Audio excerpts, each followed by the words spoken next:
আচ্ছা, মানুষকে বিশ্বাস করা কি ভুল? অনেকেই ভাবছো হয়তো এই কথা কেন বলছি।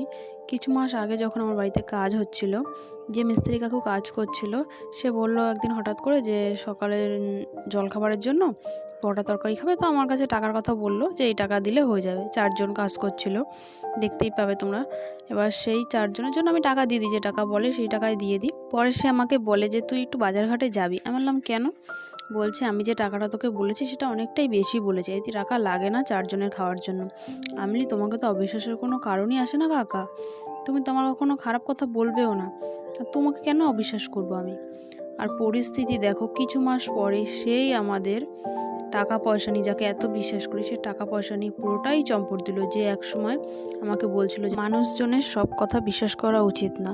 আমি তো পরে এটাই ভেবে পেলাম না যে ও কি আমাকে আগে থেকে একটা আইডিয়া দিচ্ছিল যে ওরম কিছু করতে চলেছে। আজ এই পর্যন্ত, দেখা হবে।